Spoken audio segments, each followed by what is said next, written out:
When Logan Miles appeared on the side of Highway 62 on a sweltering desert morning, he was barely recognizable barefoot, severely sunburned, so thin that his bones were clearly visible through his darkened skin, and draped in tattered scraps of fabric that no longer resembled clothing.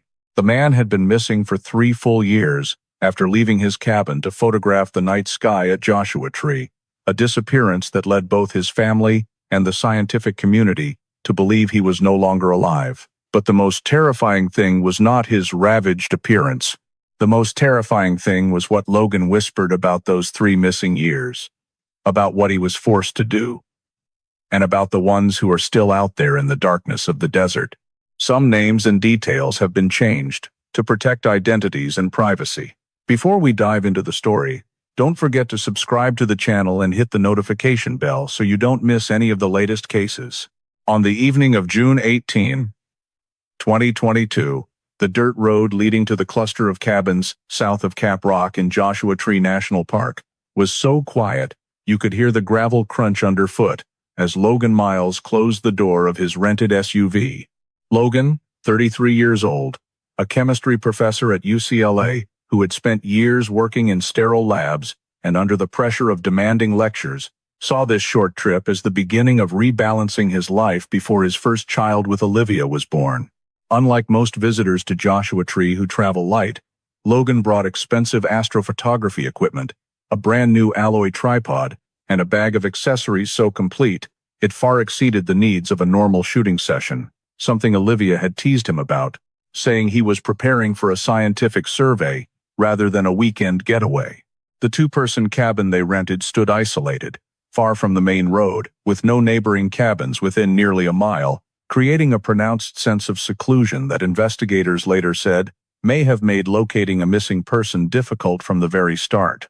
According to the resort's guest log, Logan planned to spend the evening taking a short walk to the Cap Rock area, photographing the night sky, and returning before 10 o'clock.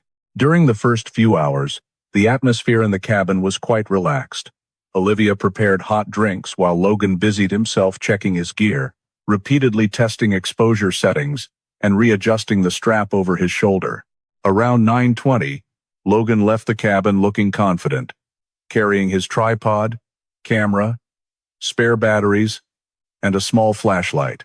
Olivia watched his light move steadily between the Joshua trees before disappearing behind a large rock formation, completely normal, since Logan always turned off his light once he started shooting to preserve the darkness of the sky. But the prolonged silence that followed caused Olivia to check her watch several times.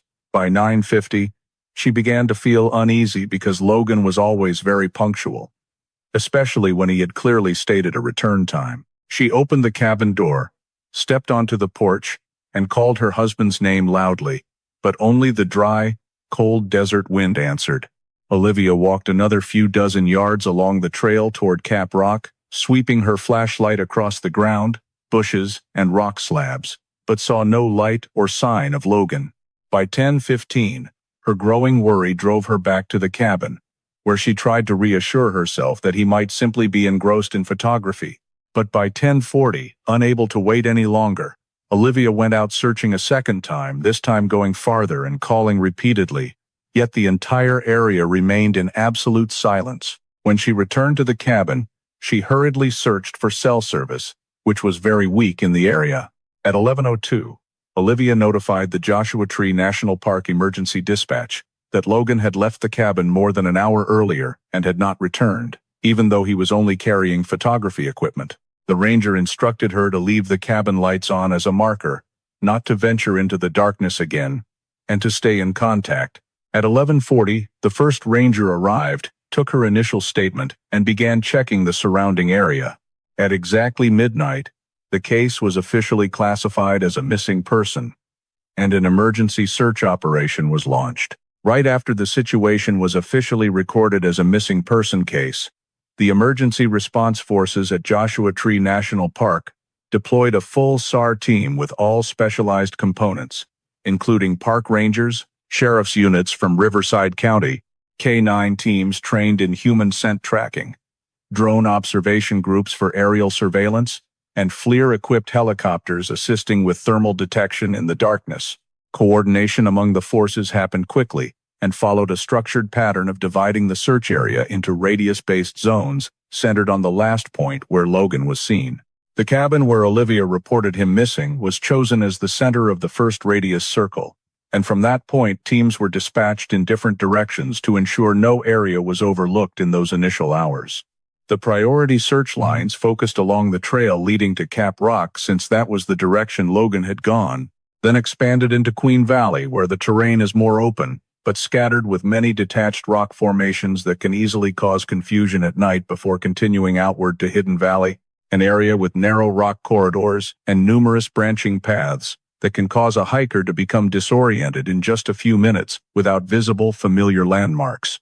Every team carried topographic maps, handheld GPS units, and two-way radios, and they were required to maintain constant communication to report positions and prevent any accidental overlap of search zones between teams.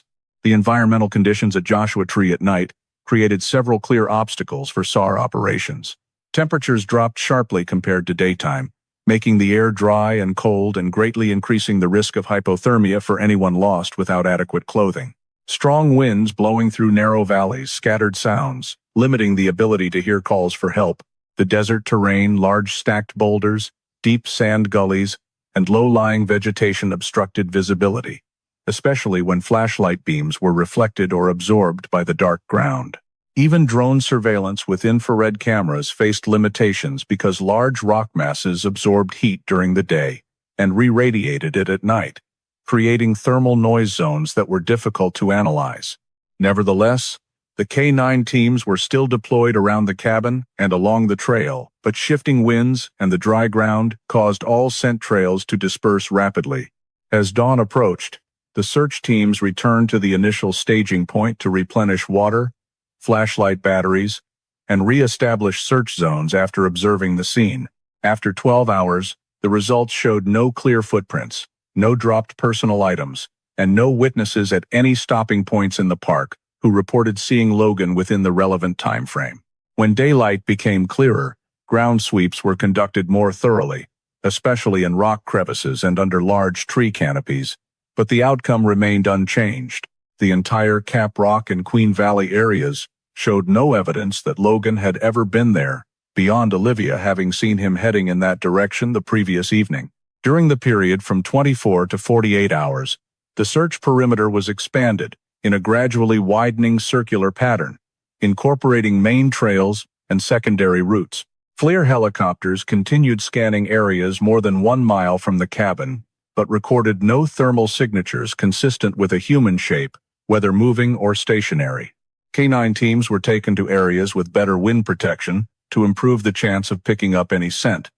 But the desert environment, scorching dry heat by day and deep cold at night made every effort difficult. Rangers also checked deeper into Hidden Valley, hoping Logan might have taken a wrong turn and become trapped in narrow rock slots. But the corridors were empty, with no signs of sliding, displaced vegetation, or any belongings.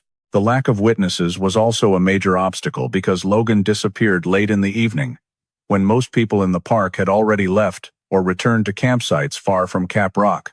After 48 hours of continuous searching with no promising signs, the SAR team reached the initial conclusion that Logan may have traveled much farther than predicted or entered an extremely difficult-to-access terrain zone.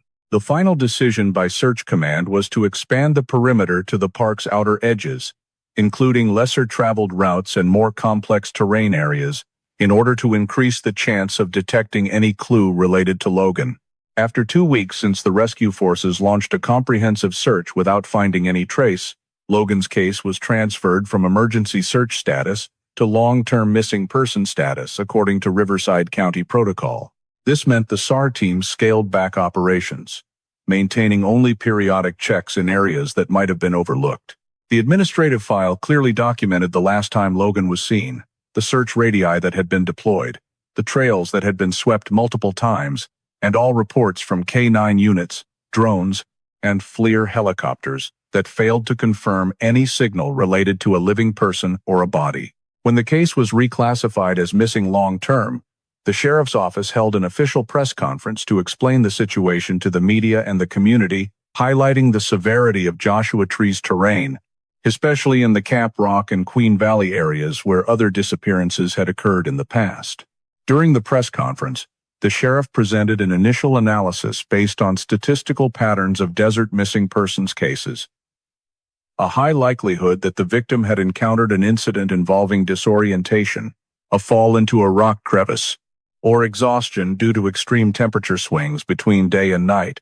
According to meteorological data, the area at that time experienced a rapid nighttime temperature drop, increasing the risk of hypothermia, and if the missing person lacked adequate warm clothing, survival chances dropped sharply after 24 to 48 hours. Local media covered the story for several consecutive days, describing Logan as a young scientist with a promising career, and the fact that a physically fit, well-equipped individual could vanish completely in an area relatively familiar to visitors raised many unanswered questions. However, the expanded search yielded no additional information. Trail-checking teams, volunteers, and local residents found no belongings or footprints that could belong to Logan. During the review of Logan's records to assess whether any unusual factors in his personal life, career, or relationships might have posed a risk, the FBI received a note from UCLA indicating that Logan was a specialist in materials chemistry, including research on the crystal structures of certain compounds that could, in a scientific context, relate to methamphetamine synthesis processes. However, the FBI did not open a criminal investigation because this information was purely academic in nature. There was no indication Logan had ever been involved in illegal activity, and no evidence suggested his disappearance was connected to criminal elements. After foul play was not supported by any factual data, the case remained classified as a missing person and was monitored at an administrative level, while field units ceased large-scale search deployments. Logan's family, especially Olivia and his parents, continued to organize their own searches in the following weeks by contacting volunteer groups, distributing flyers around Joshua Tree, posting public appeals for information on social media, and reaching out to hikers who had been in the area around the time Logan went missing. Those efforts, though hopeful, still produced no verifiable information. Some reports from the public, such as sightings of strange flashlight beams or distant human figures, were investigated and ruled out. Gradually, as time passed, community attention in Joshua Tree faded. News stories in the media quickly overshadowed Logan's case, and with no fresh leads, the story retreated to small discussion groups where people offered many theories but had no basis to verify any of them. Joshua Tree rangers noted that the Cap Rock area is not excessively dangerous for experienced people, but it is complex enough that someone who becomes disoriented could end up in inaccessible terrain without being seen. After 3 months with no signs, witnesses, or physical evidence whatsoever, the Park Search Coordination Board and the Sheriff's Office officially classified Logan's disappearance as a cold case, meaning the file would be retained and could be reopened if new information emerged, but it was no longer considered a priority in active search lists. This freezing of the case was recorded in the system as a temporary conclusion to the entire initial investigative effort, marking the shift of the case from an emergency search to an unresolved missing person matter where every avenue of inquiry had failed to produce any progress. On an early July morning, when the sunlight had just begun to spread across the ground, still heavy with the desert night's chill, a young employee working the early shift at a gas station right off Highway 62, near the eastern edge of 29 Palms, noticed a figure appearing on the horizon where the golden sand stretched endlessly without a break. At first, the man looked like nothing more than a distant blur, his walk unsteady and swaying. But as he came closer, the abnormalities became unmistakable. His body was so emaciated it looked skeletal, arms hanging limp at his sides, as if they lacked the strength to support themselves, each step sinking into the sand, then dragging forward, leaving deep, meandering trails that did not follow a straight line. When the man reached the gas station area, the sunlight reflected off his bare feet, which were covered in tears, peeling skin, and dried blood, showing he had walked a very long distance across scorching ground with no protective footwear. His face was severely sunburned, to the point that his skin had turned a deep, angry red. Large patches had sloughed off, exposing raw new skin underneath, and his lips were cracked and crusted with dried blood. His breathing came in shallow, labored gasps, as though he was fighting for every bit of air.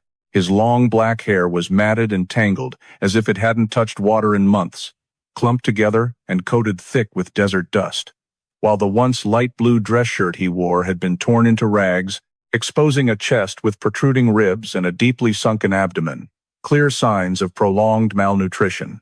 A customer pumping gas watched for a few seconds, then abruptly dropped the nozzle after realizing the man was not only exhausted, but showing severe signs of disorientation. His eyes did not focus on any object, sliding blankly past people and vehicles, as though he was unaware of the space around him. The man staggered a few more steps before collapsing near the glass door of the station, hands pressing into the ground to keep himself from falling completely, but his trembling hands lacked the strength, and he would have fallen face first had two people not rushed over to catch him in time. Once he was helped into the shade, the injuries on his body became even more visible. Multiple round and elongated bruises around his wrists and ankles, deep indentations, as though something hard had been tightly bound there for a long time, tiny cuts on the backs of his hands that looked like they came from scraping against rough metal or concrete, along with a thick, unmistakable body odor of someone severely dehydrated and unwashed for so long that sweat had turned into a layer of salt caked on his skin. An older local standing nearby stared at the gaunt face and tall frame for a few seconds, then suddenly froze as he recognized features that strongly resembled the images of Logan Miles that had appeared on missing person flyers posted all over Joshua Tree a few years earlier. The realization caused everyone around the gas station to immediately call 911 and request emergency assistance. When the paramedics arrived, they quickly assessed his vital signs and realized the danger went far beyond ordinary dehydration. Weak but rapid pulse, shallow breathing, irregular body temperature due to severe electrolyte imbalance, completely dry oral mucous membranes, and almost no response to even the simplest questions. The medics placed him on a stretcher, started intravenous fluids, while immobilizing his wrists and ankles because the old wounds risked reopening during movement. On the ambulance ride, they noted additional striking details.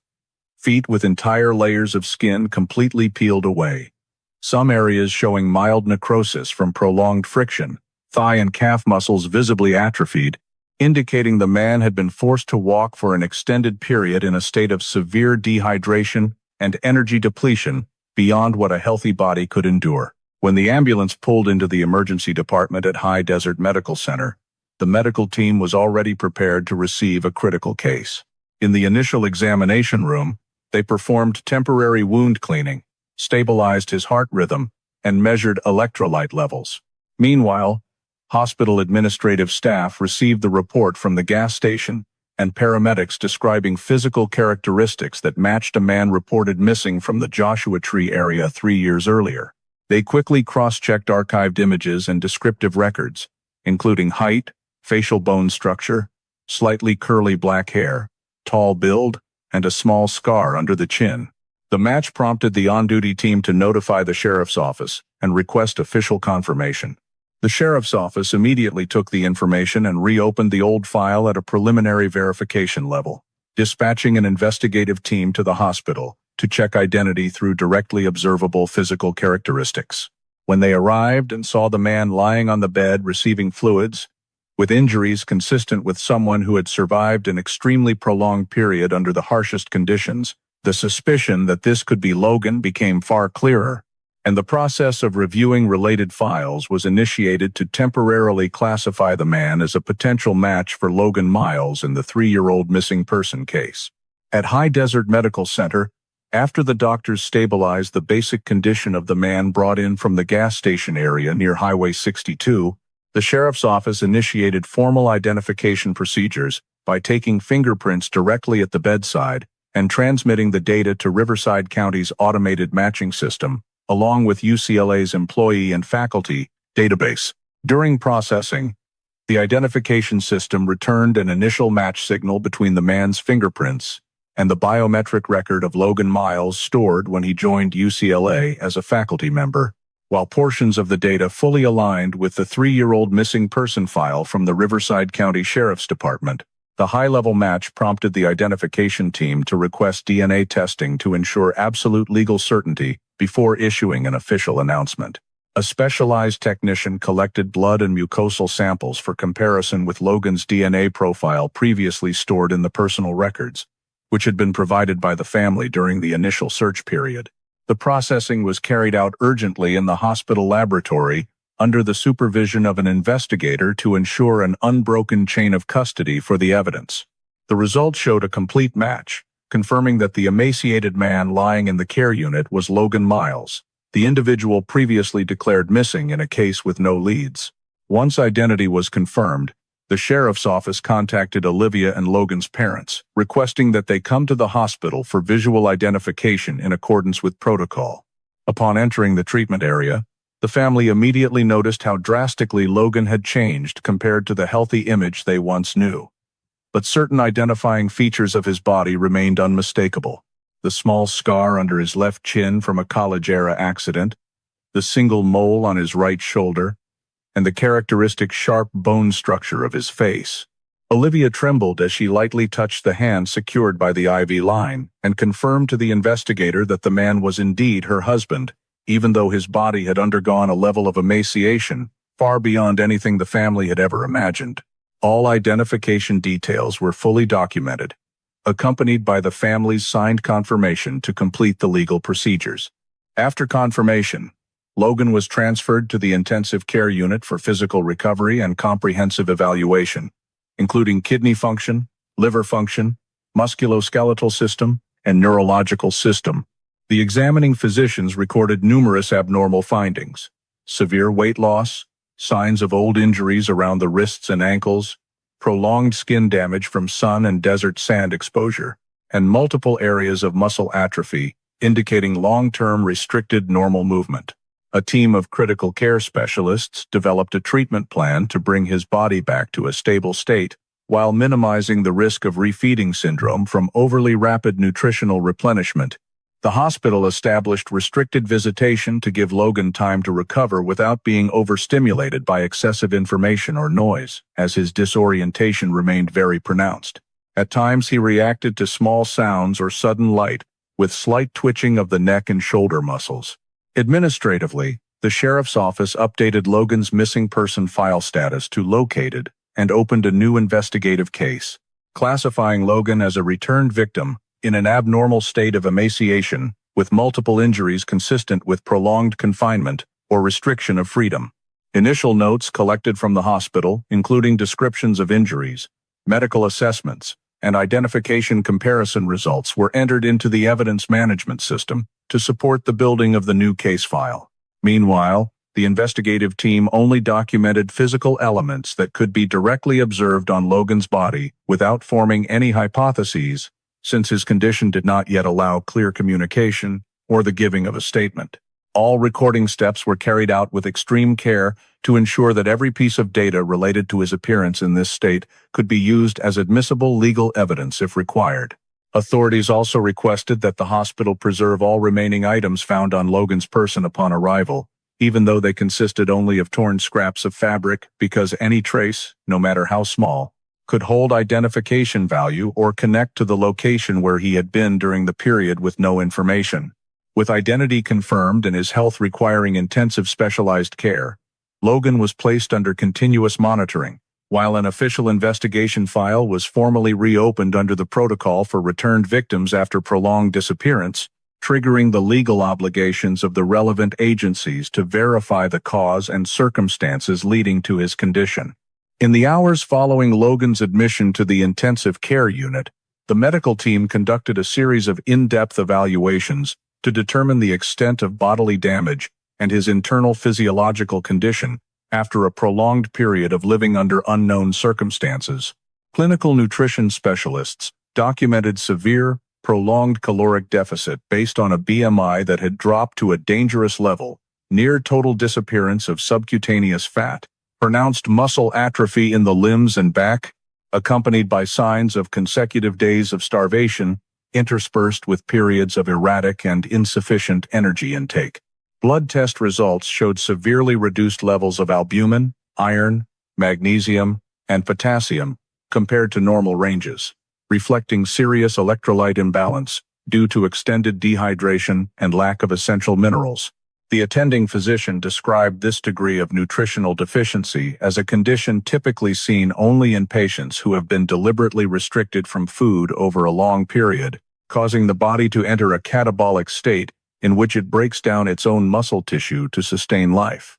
When the skin and bones were examined, numerous additional abnormalities continued to appear. Logan exhibited severe vitamin D deficiency, evidenced both by lab results and clinical presentation.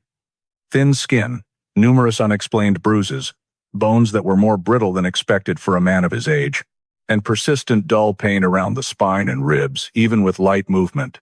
These changes are commonly associated with prolonged lack of consistent sunlight exposure or confinement in a low-light environment for an extended time. The surface of the skin on both arms, neck, and shoulders showed a characteristic pattern of alternating severe sun exposure and lack of light, resulting in uneven bands of damage. Some areas displayed second-degree sunburn, while others were pale and paper-thin, tearing easily with minimal contact. When the doctors examined the wrists and ankles in detail, they recorded dense, encircling indentations that ran deep into the dermis. Some had healed but left faint gray scar tissue, while others remained red, inflamed, and lightly oozing. The size and shape of these marks were consistent with the wrists and ankles having been tightly bound with rope or a hard material for a sufficient duration to cause permanent soft tissue deformation. These injuries were incompatible with normal daily activities or hiking accidents, and aligned instead with forced restraint, according to the forensic physician the hospital had called in to observe. Across the backs of the hands and along the fingers, Logan had small cracks, yellowish callousing, and hardened, darkened skin typical of repeated exposure to mildly corrosive chemicals without deep ulceration. The doctors noted a faint odor emanating from the wounds and from his skin, resembling organic solvents commonly found in extraction or simple chemical synthesis environments. Samples of skin and hair were collected for analysis, and the results revealed trace amounts of acetone, toluene, and various amine compounds, substances frequently present in the manual production of methamphetamine, using just enough chemical knowledge to produce a purer product than typical amateur setups. The distribution of these chemicals was uneven, indicating that Logan had not been exposed across a wide area but rather in a confined space with limited ventilation, causing chemical vapors to adhere persistently to skin and hair over a long period.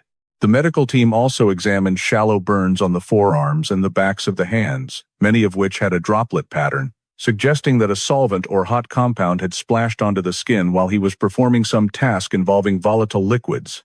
All of these observations were documented in detail in a comprehensive medical report, accompanied by photographs and lab results to ensure objectivity.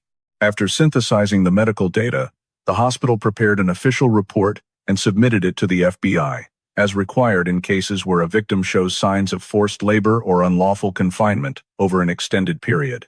The report highlighted 4 main categories of injury: severe malnutrition, abnormal skin and bone damage, multiple signs of binding and restraint at the wrists and ankles, and chemical exposure traces consistent with methamphetamine production processes. Each category was analyzed from both medical and forensic perspectives, with the goal of providing data that could serve as evidence of what Logan had endured. To meet transparency requirements, the hospital included all clinical photographs, laboratory results, and expert medical assessments to ensure the report was not merely descriptive, but carried full legal evidentiary value.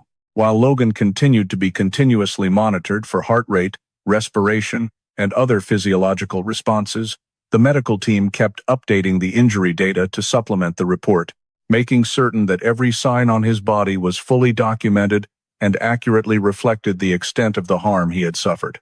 While Logan was being treated in the intensive care unit, and his physical health had temporarily stabilized enough to allow limited contact with the clinical psychology team, a series of psychological evaluations was conducted to determine the extent of the impact that his period of disappearance had on his cognitive functioning and behavioral responses.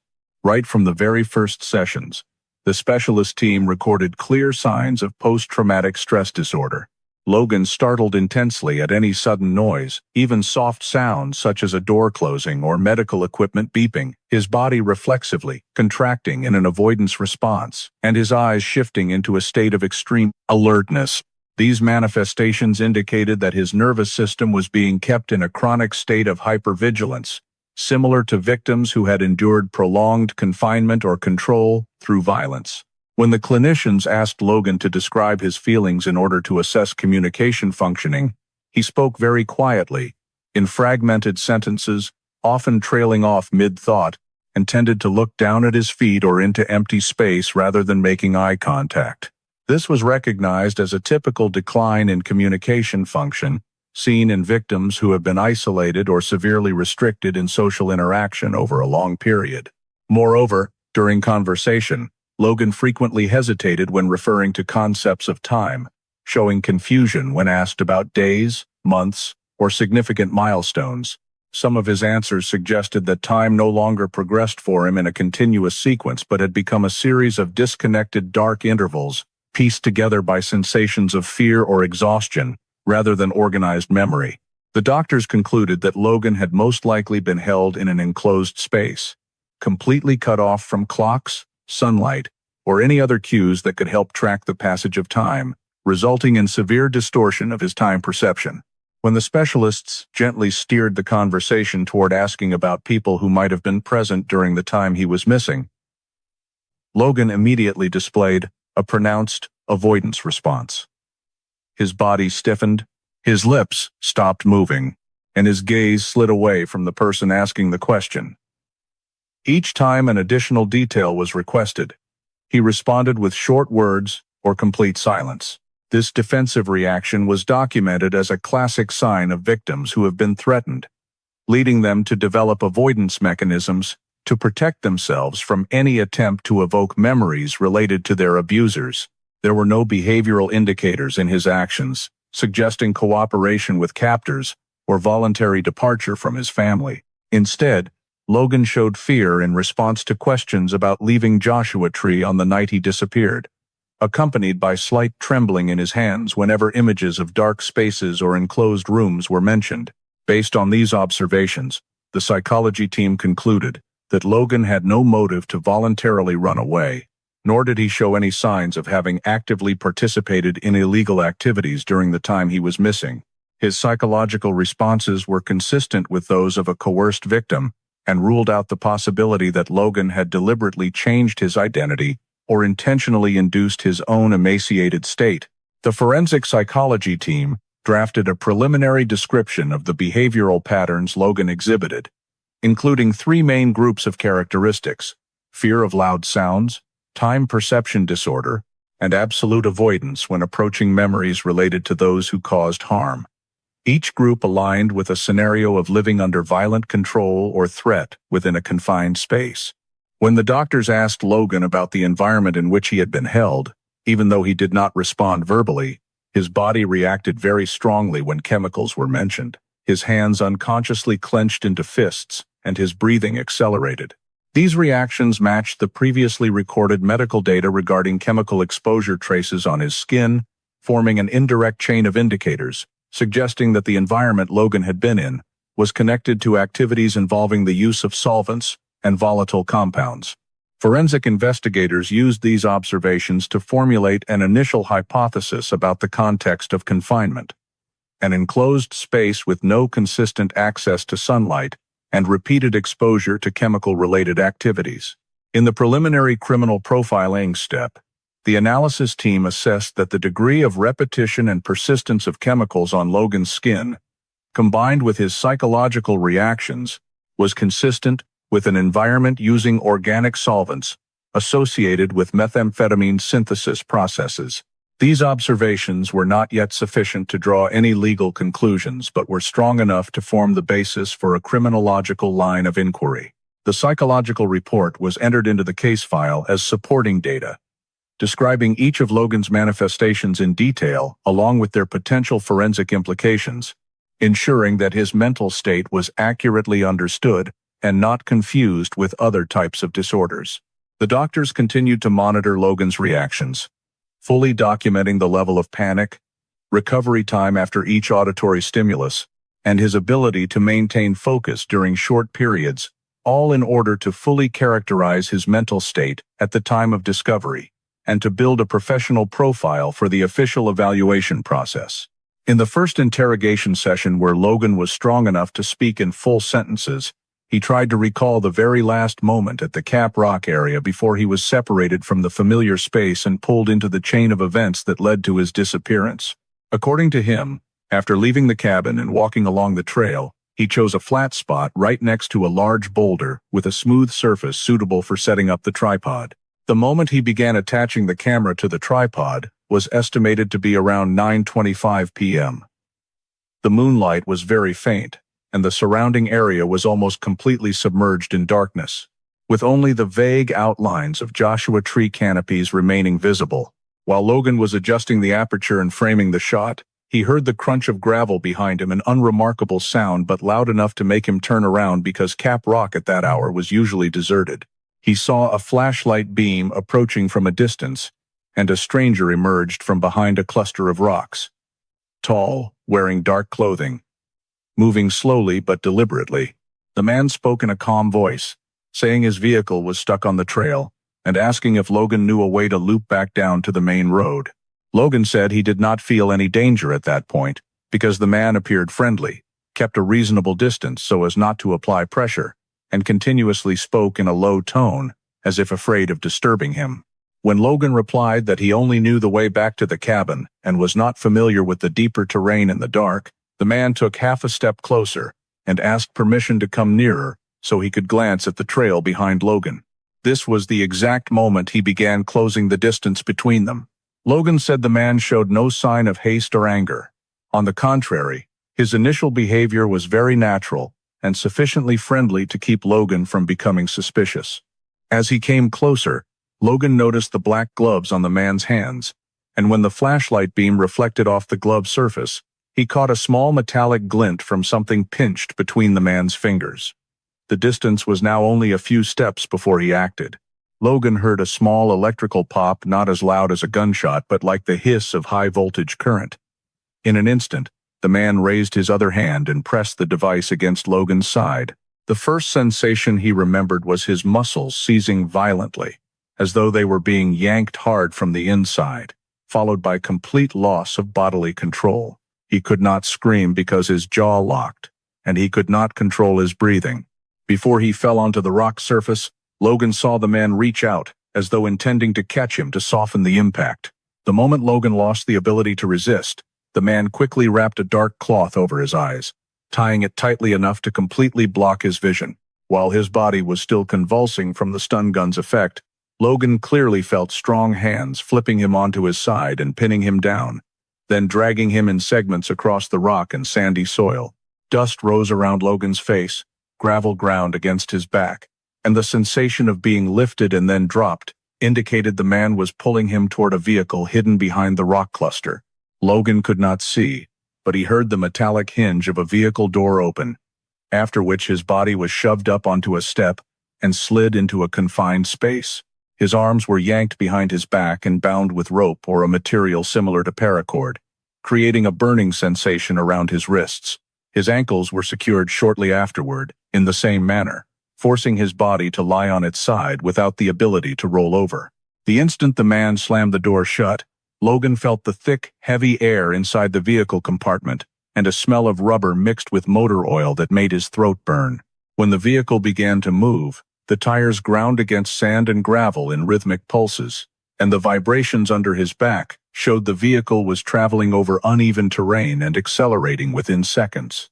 Logan said he was still conscious when he was thrown into the vehicle, though his breathing was labored and his heartbeat erratic. However, when the vehicle made a sharp turn in another direction, his head lightly struck the compartment wall, and immediately afterward, he felt an unclear jolt, whether from the man's hand or from the vehicle's motion, that caused his head to slam against the metal surface behind him. The impact left him dazed, and every sound around him stretched out as though echoing through water. Logan tried to focus on external noises to track time, but he only heard the steady engine hum and wind whistling past the vehicle body. A few dozen seconds later, He completely lost the ability to stay conscious. Logan determined that he remained unconscious for an unknown length of time, because when he opened his eyes again, he was still blindfolded. His hands and feet still bound, but his physical condition had changed. His entire body ached, especially his left shoulder from lying on his side too long, and he felt the vehicle floor vibrating more intensely than before, indicating the vehicle was now moving fast on a dry, hard, rocky stretch of road. The smell of exhaust mixed with hot air blowing onto his face showed he was lying in the bed of a mid-sized truck, with a confined space that only allowed him to lie curled up. Around him, metal rattled rhythmically every time the vehicle crossed a bump or small incline. The only thing Logan could confirm at the moment he regained consciousness was that his body had been completely immobilized and transported far from the Caprock area by a vehicle capable of rapid movement and designed to show no light. He heard no other voices or footsteps besides the driver's, and the vehicle appeared not to stop at all during the time he lay motionless in the compartment, leading him to understand that he had fallen into a situation with no possibility of escaping on his own as consciousness slowly returned. In the next interrogation session, when Logan was able to maintain a steadier breathing rhythm, he described the very first sensations after regaining consciousness inside the truck bed, where his body was bound and blindfolded, but his other senses had become abnormally sharp due to having nothing else to rely on except the sounds and movements of the vehicle. Logan remembered very clearly the sound of the tires grinding over rough gravel, small stones pelting the undercarriage, and creating that distinctive crunching noise he had heard before when driving on dry trails in the eastern part of Joshua Tree.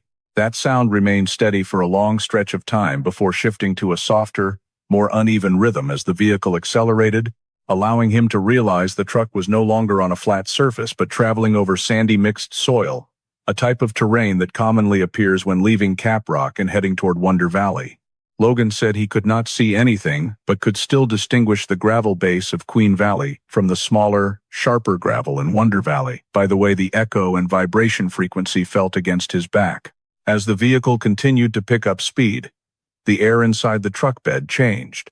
A faint chemical odor drifted in, resembling organic solvent, not overpowering but strong enough to make the mucous membranes of Logan's nose sting. He recognized that the smell was not coming from the engine but from something placed close to him, possibly a container of solvent or a metal can. A mixture of toluene, acetone, and a light amine compound blended together made it hard to breathe, and that realization told him the vehicle was transporting something besides a human being. Logan tried to focus on the vehicle's motion because it was the only way to estimate distance. He said the truck traveled straight at a steady speed for about 1 to 2 minutes before easing off the gas and turning right. The tilt was very slight but noticeable, because his head was pressed against the side of the bed. After that turn, the road surface became harder and smoother, indicating the vehicle had reached a stretch with less gravel, most likely a graded dirt road maintained by local residents in the northern part of Wonder Valley. Logan said that after about 10 to 15 minutes of continuous driving, he noticed the sound of the wind outside change.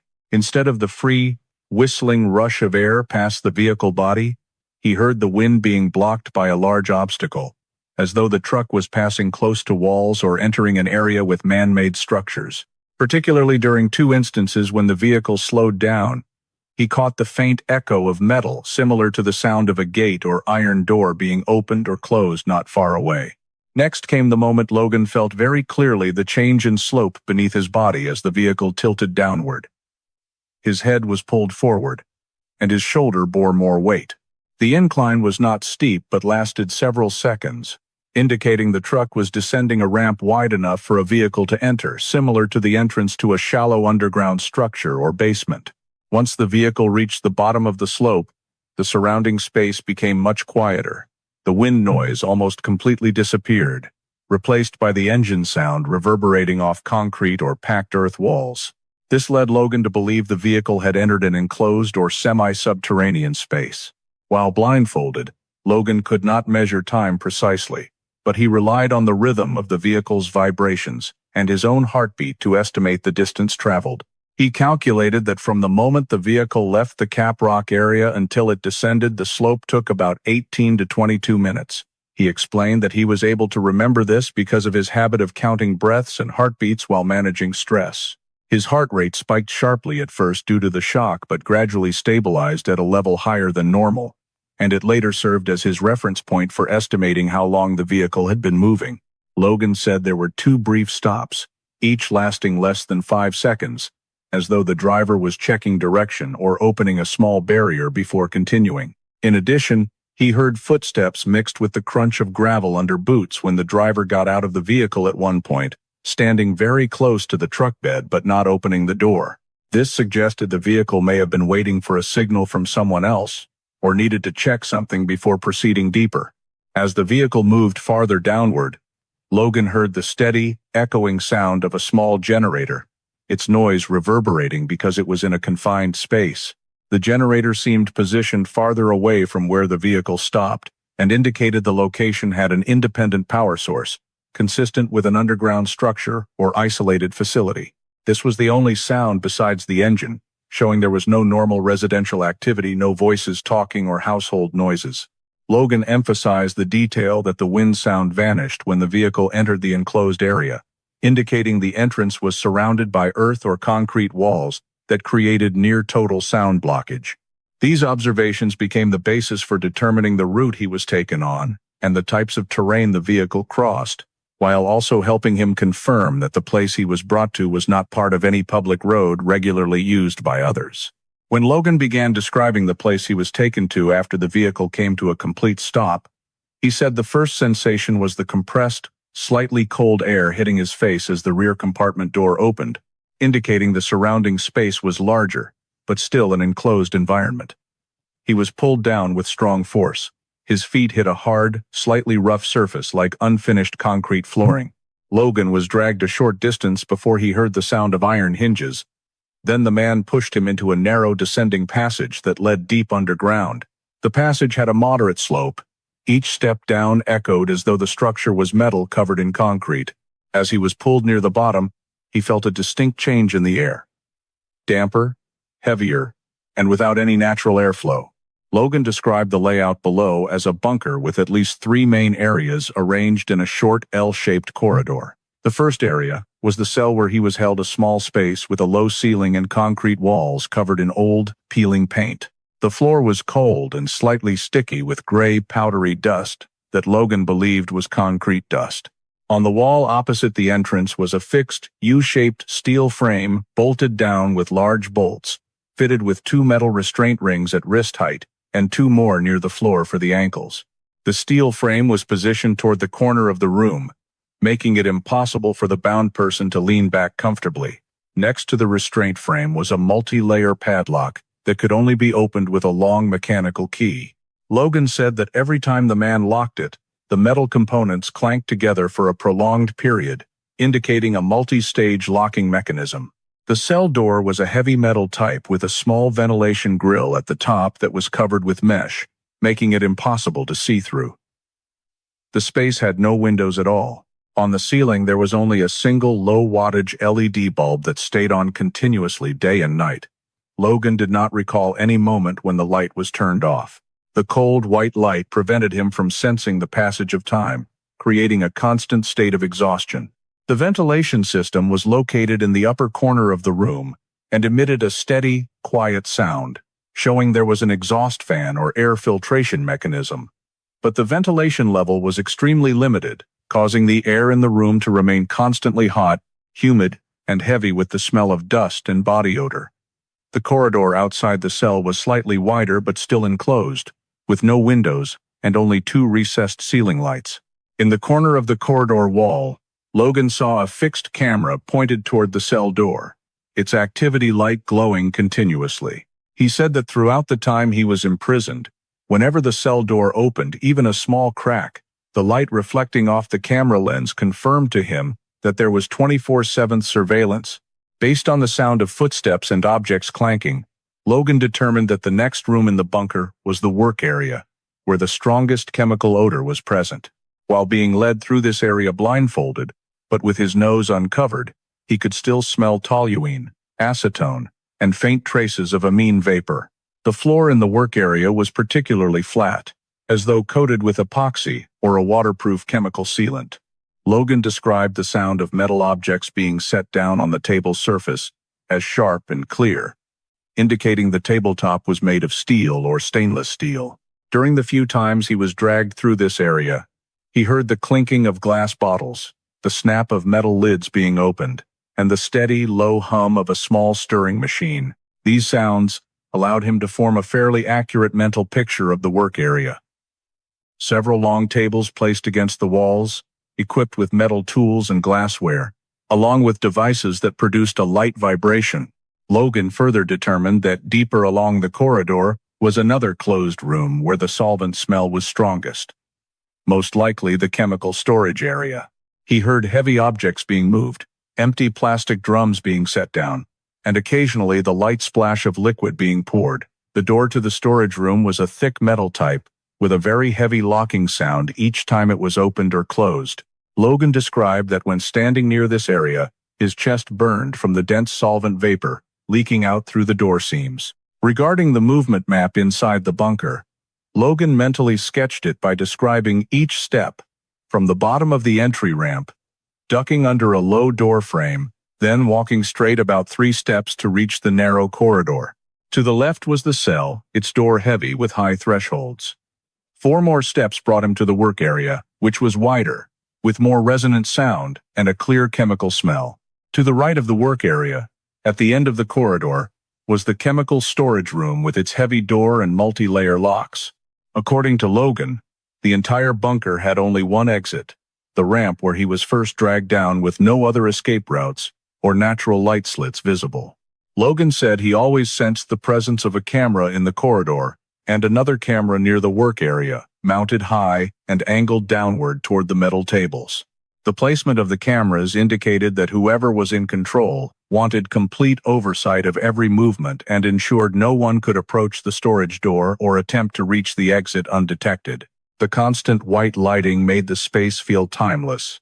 The thick air and the weak hum of the exhaust fan contributed to making the bunker stifling and completely isolated. All of these descriptions from Logan were recorded in full detail to create a basic schematic of the holding structure, helping to establish the relative positions of the areas within the bunker, and providing a foundation for matching to a real-world location when necessary. In the times when Logan was alert enough to describe the person who had captured him, he identified that man as Marcus Hale, a man in his early 40s, tall and muscular, with a deep voice and a clipped, commanding way of speaking like someone used to giving orders.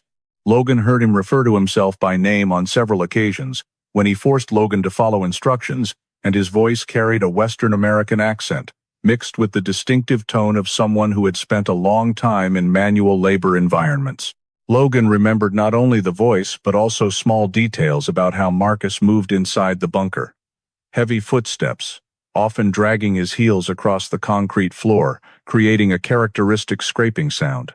From the things Logan overheard during Marcus's muttered self-talk while checking the work area, Marcus had prior convictions related to illegal methamphetamine production in Nevada and Arizona, and his behavior showed he had a dangerous level of knowledge about materials, equipment, and the synthesis process.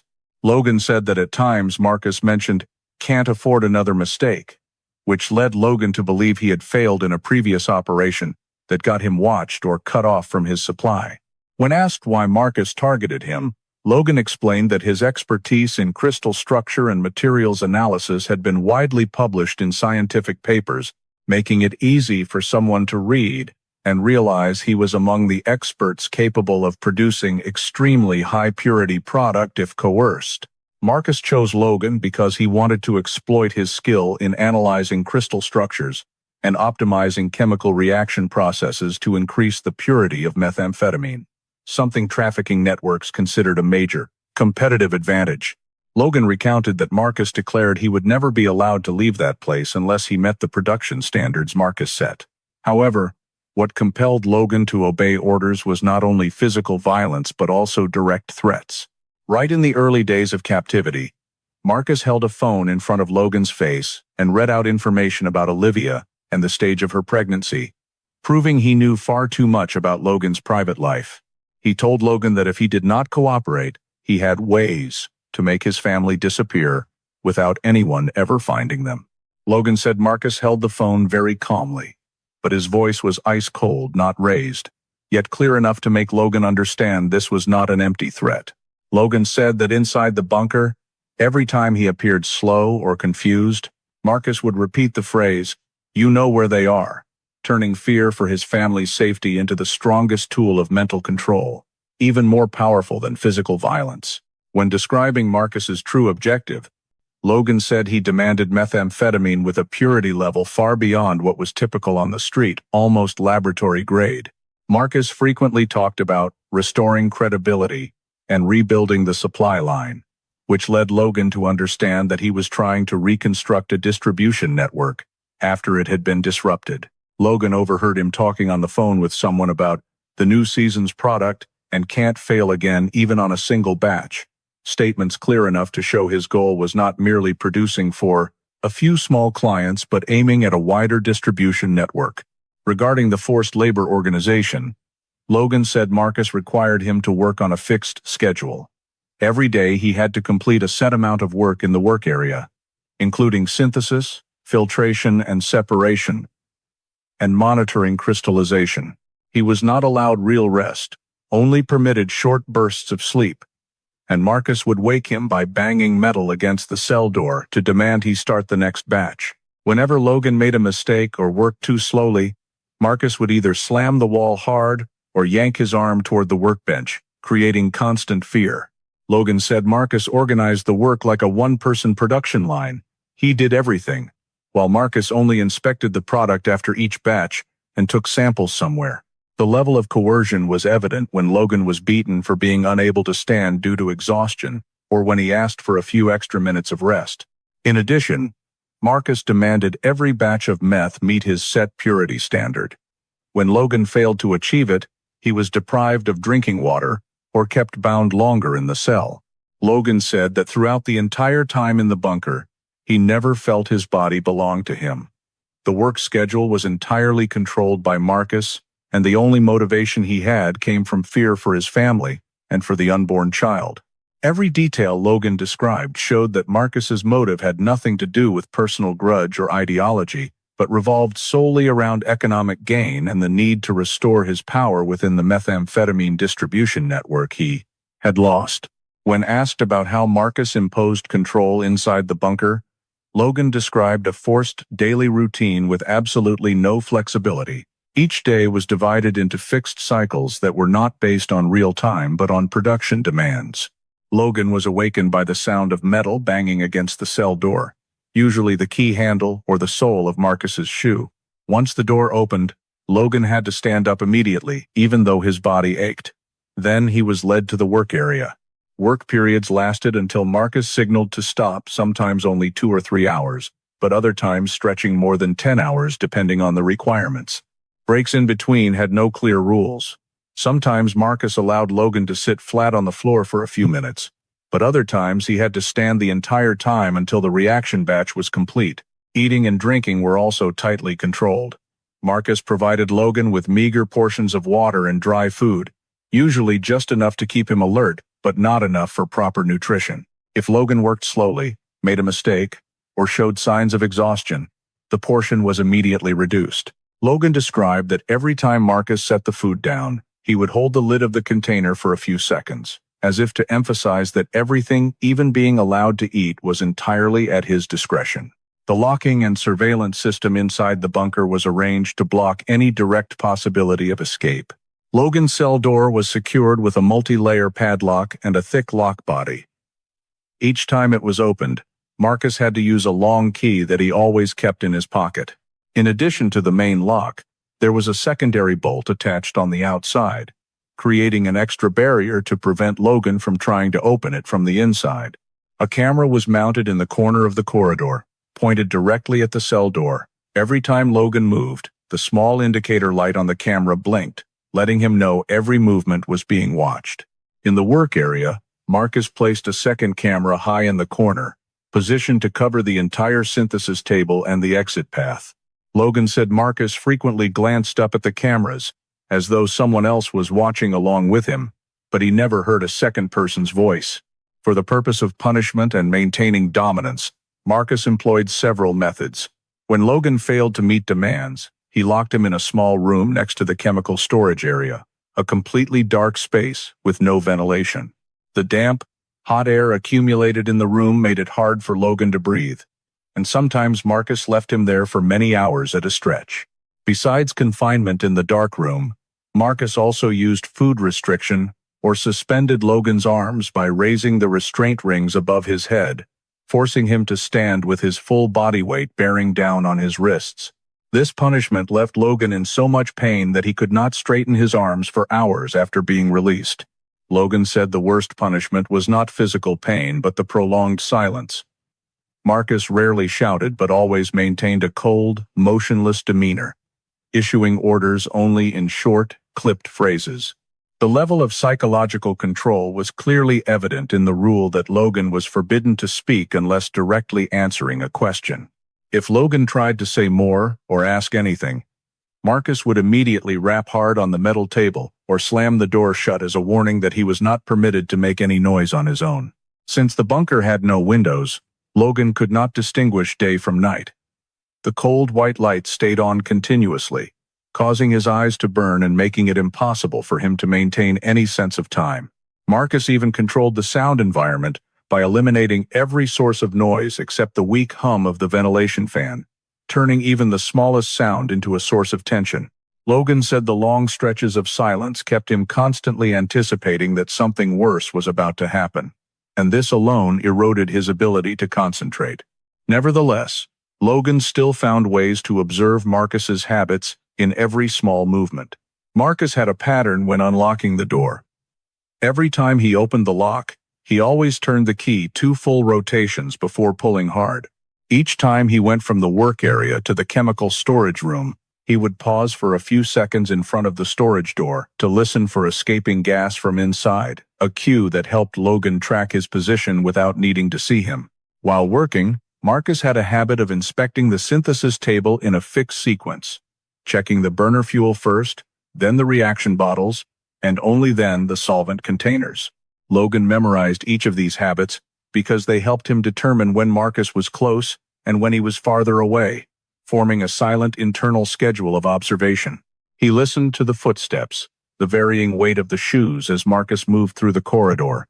Heavy steps meant he was carrying something, while lighter steps meant his hands were free. Logan realized that the intervals between Marcus's checks of the storage room were relatively consistent, and those periods were when the bunker was quietest. Remembering these repeating patterns not only helped Logan identify the rhythm of life inside the bunker, but also became the only way he could stay mentally alert while being controlled from every direction, allowing him to maintain some awareness of his environment despite constant surveillance. When Logan described the process of forming his escape plan, he said that every thought began from a single observation. Marcus was not perfect in maintaining the bunker's security, and although he always kept close watch, the system he had built had weaknesses that even he did not recognize. Logan noticed the air exhaust vent, located high in the corner of the cell, where a metal grill was fixed with screws, and every time the ventilation fan vibrated lightly, he could hear a very faint metallic rattle, indicating that some of the screws were looser than the others. In addition, he realized that whenever the generator ran at its highest power, the loud, echoing noise swallowed almost every small sound in the room. This was the only time Logan could attempt to make noise without drawing attention. The generator always started on a predictable cycle, especially when Marcus turned on additional stirring equipment or heating elements in the work area, causing vibrations to spread throughout the entire bunker. Logan committed to memory each time the generator produced its loudest hum and used those exact moments to mask every test he prepared to carry out. He observed Marcus's daily routine over a long period, counting every footstep and even the times when he dozed according to habit. Marcus usually slept in short segments rather than deeply, but Logan noticed there were periods when he lay on the long chair in the work area and remained motionless for at least 15 minutes. This happened when he smoked or drank something from a metal bottle. His breathing became more even, footsteps no longer echoed in the corridor, and the camera only registered light movement if Logan adjusted his sitting position.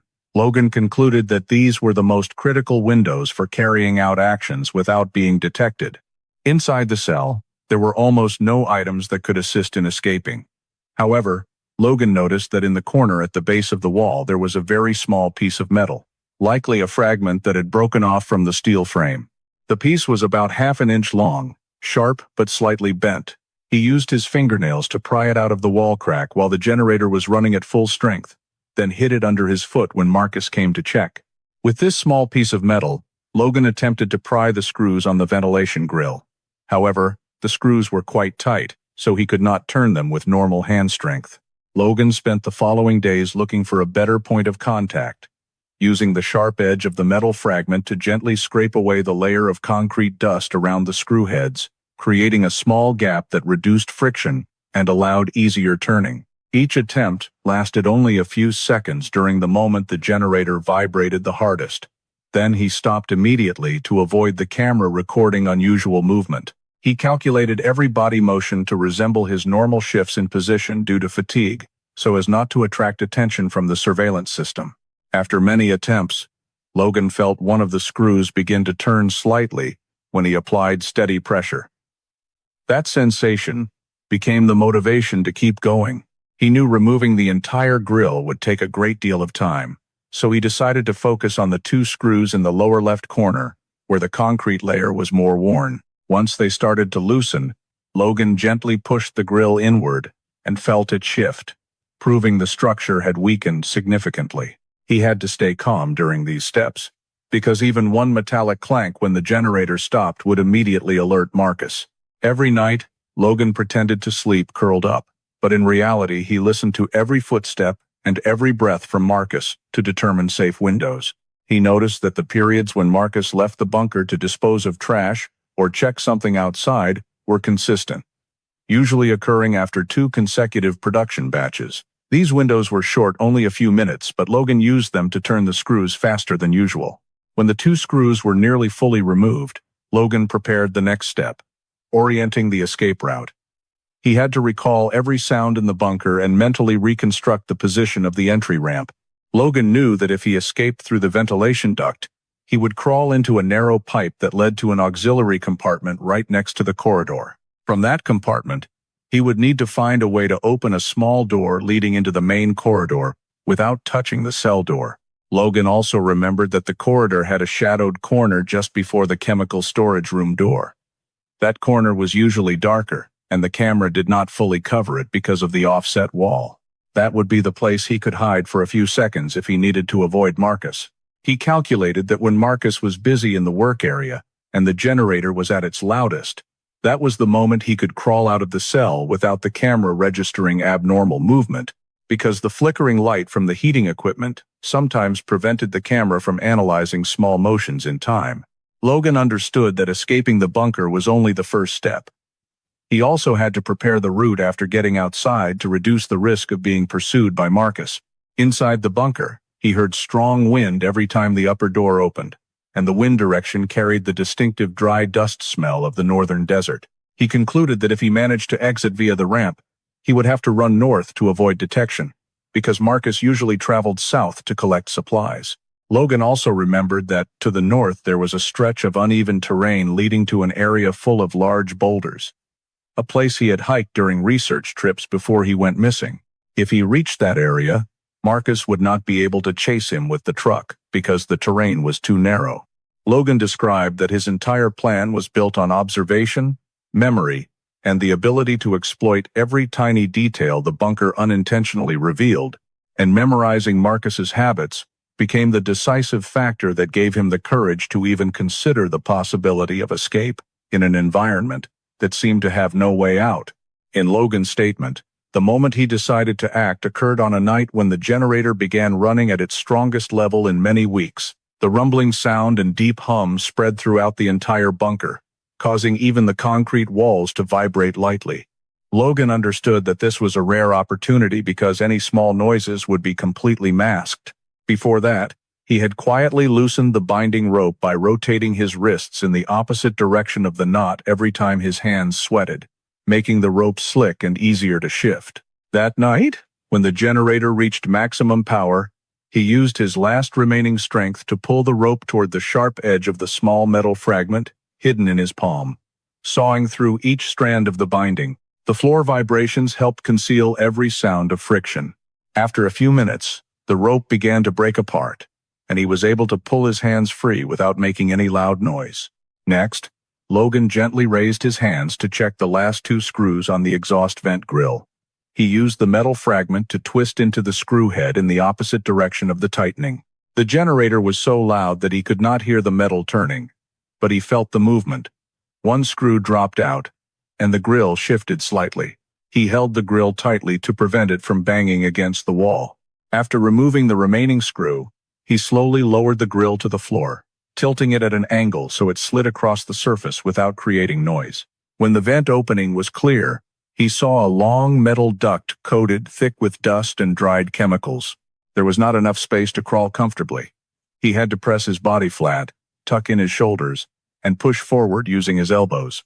Right from the first movements, he felt the suffocating effect of the thick, chemical dust clinging to the duct walls. Even a light breath made his throat burn and his lungs feel tight. The duct was cold, its surface rough, and every so often it brushed against old wounds, causing sharp pain.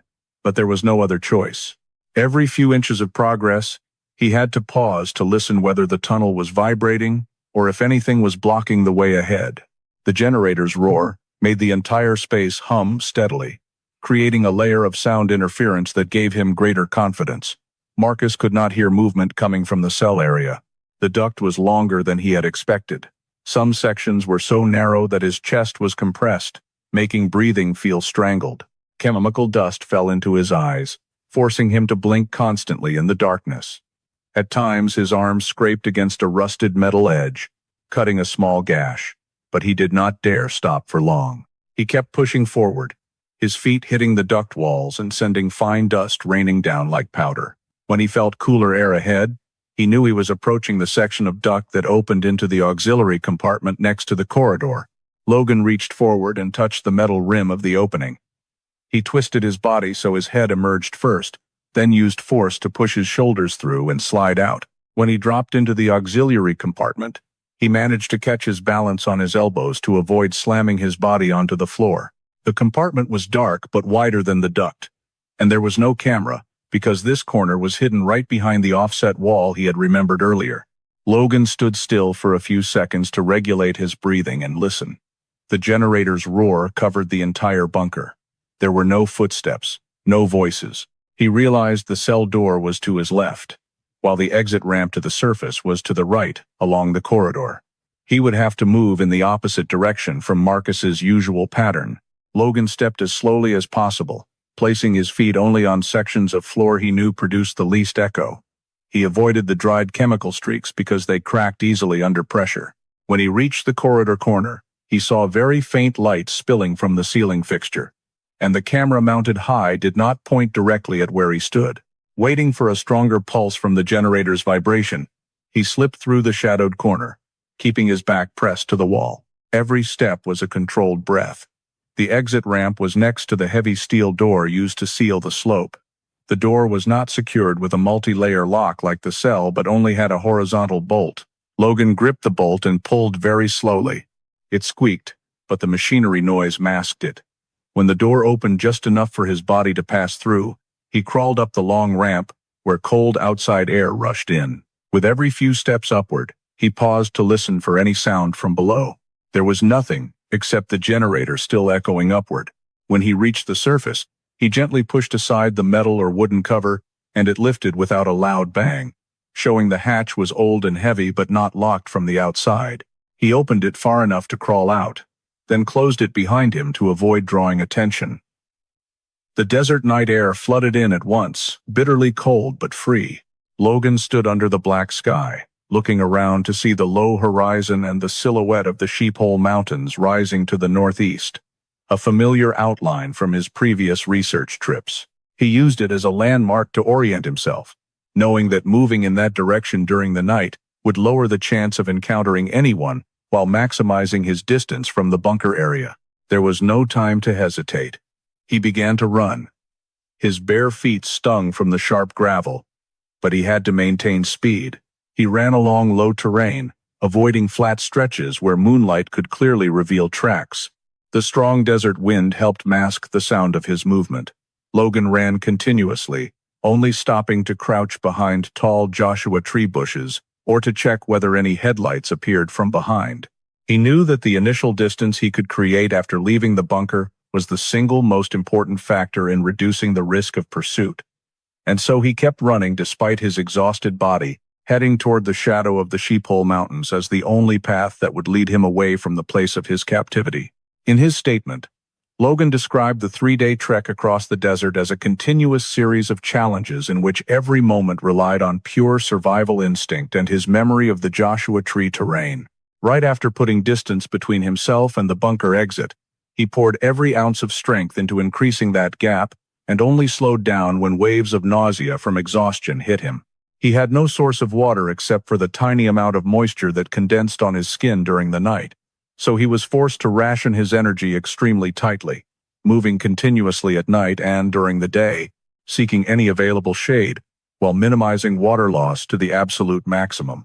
Logan was fully aware of the risk of death from dehydration in desert temperatures, so he set his goal to cover as much ground as possible before the sun rose. He chose a route that skirted the edge of the Sheephole Mountains, rather than going in a straight line, because the jagged rock formations and natural slopes could help conceal his footprints and limit visibility from a distance through binoculars. When the sun began to rise, he had to slow down because every breath started to burn. Without water, he relied on the rare patches of shadow cast by the large scattered boulders along the mountain slopes. He searched for each patch of shade, as though it were his final refuge, pressing his body under overhanging rock to avoid direct sunlight. Sometimes the shade was so small that he had to lie on his side as far as possible to keep his torso out of the sun. He scooped loose sand and dirt over his arms to reduce heat radiation, but his skin still blistered and turned bright red within minutes. When the sun reached its peak, Logan was forced to stop moving entirely, because even standing for a few seconds made his vision swim from the blinding glare reflected off the silver-white ground. Throughout the afternoon, he lay motionless, breathing slowly, trying to preserve every remaining drop of sweat, and only began to inch his body out of position when the shadows fell straight down the rocks and the heat gradually eased.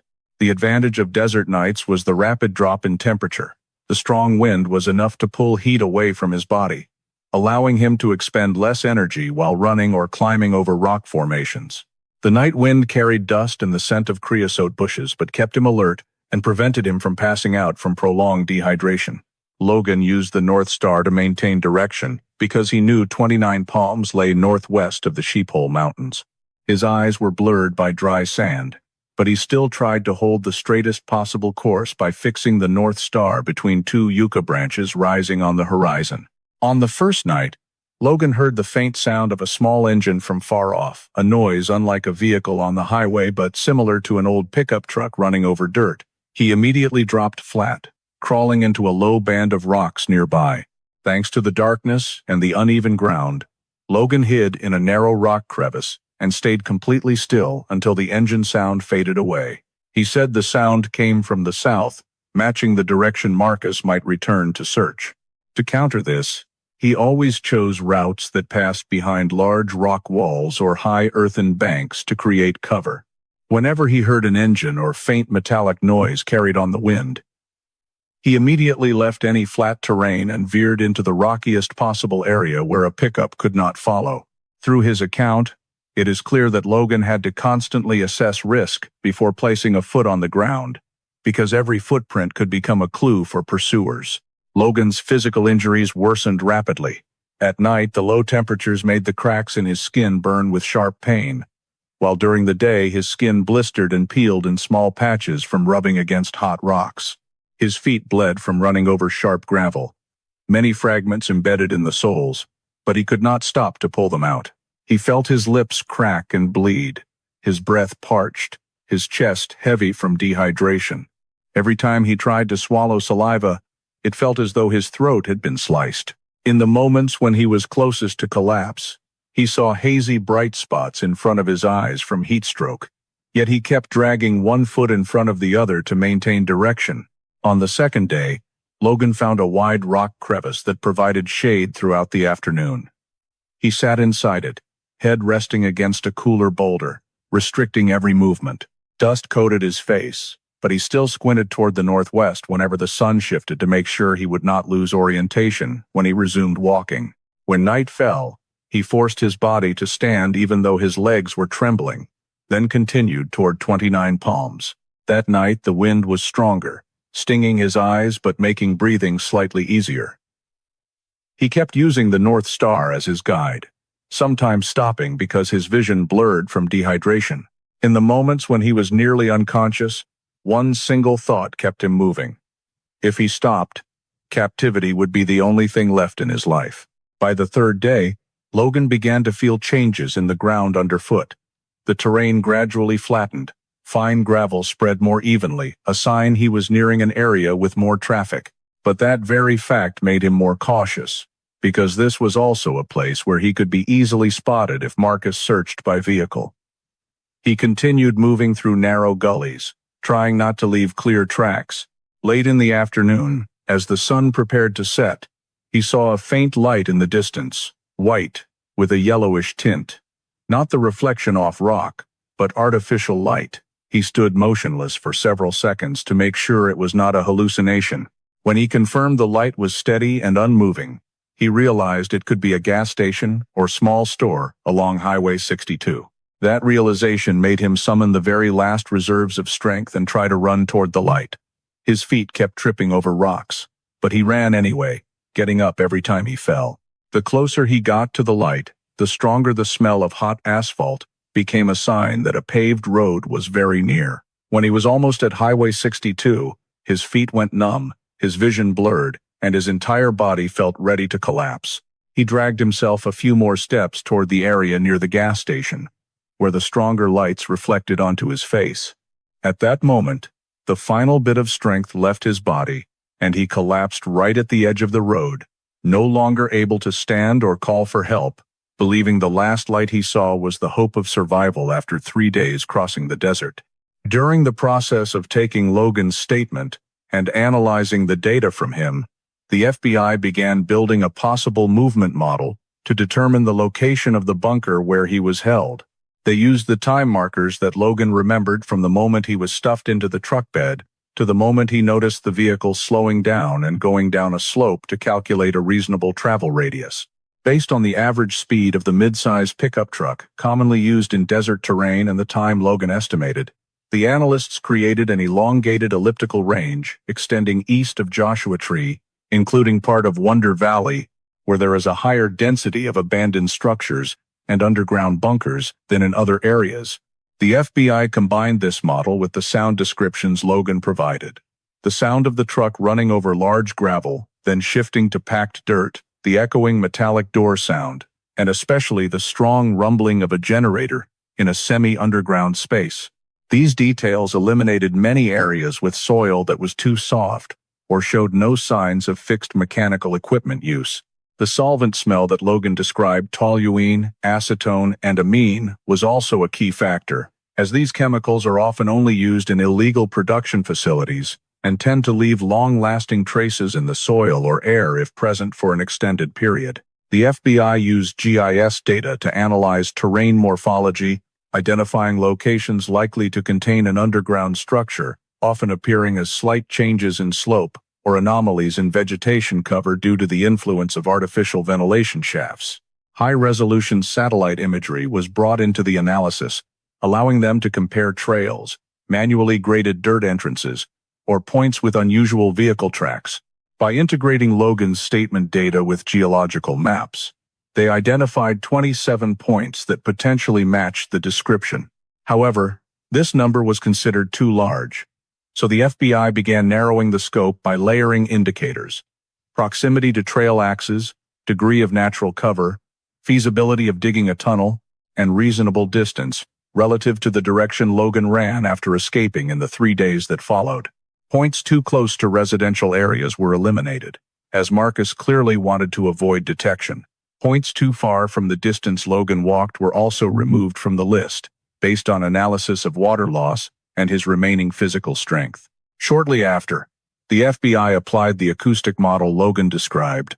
The bunker had to be in a location that produced a sufficiently large metallic echo from the door for Logan to hear clearly, even while blindfolded and inside the truck bed. This only occurs if the bunker door is placed in a hard structure like a concrete wall or steel block, not a makeshift corrugated metal door.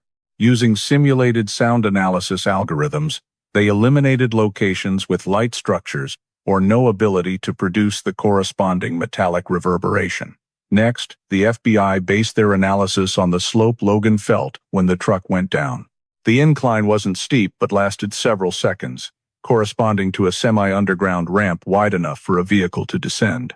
They calculated that this ramp had to be at least 10 to 15 feet long and have a slope of 8 to 15 degrees based on the gravitational sensation Logan described. When comparing this data with the terrain model, they eliminated many more points that did not meet the technical conditions for such a descent. The number 27 quickly narrowed to 4 primary targets. All 4 points were located in the northeast of Wonder Valley, in areas with a high density of abandoned structures but close to forgotten trails, allowing Marcus easy access without drawing attention. These points all had minor geological changes around the tunnel entrance, such as soil compacted in an arc shape, or less vegetation growth in a small radius due to heat from the generator escaping through the ventilation. The FBI planned the search based on the degree of match, prioritizing locations that most closely fit the L-shaped corridor. Logan described a low-ceilinged cell, a narrow hallway leading to the work area, and finally a chemical storage area with a heavy metal door. The planning also took into account the distance between the points and the suspect's potential possession of weapons. Each target was divided into 3 priority levels. Priority 1 for the point with all the acoustic, odor, slope, and underground digging indicators. Priority 2 for points with similar structures, but lacking a few elements such as a sufficiently long descent. Priority 3 for points with suspicious signs but difficult access, requiring a large force. The FBI prepared a handheld geological survey team, a K-9 team specialized in detecting industrial chemicals and ground-penetrating devices to detect voids underground to ensure the approach was safe. The goal of the plan was to use a search sequence based on the degree of match to locate the bunker without alerting anyone involved, and to ensure the verification process was carried out accurately based on the terrain model and Logan's statement. When the federal investigation team arrived at the first suspicious location according to the search warrant, the area was cordoned off with a wide safety radius to ensure no one outside law enforcement could approach. These coordinates were in the barren land northeast of Wonder Valley, where a series of old structures had been left abandoned after many years of disuse. The Special Tactics team approached from the west to avoid detection by any cameras or tripwire alarms that might exist. In front of them was a structure that looked like an old tool shed, rusted tin, with the dirt ground compacted into tracks showing vehicles had once parked in front of the door. However, what mainly caught their attention was a large metal plate lying right at the rear corner, covered by a thin layer of soil and small rocks, as if deliberately concealing the mouth of a tunnel.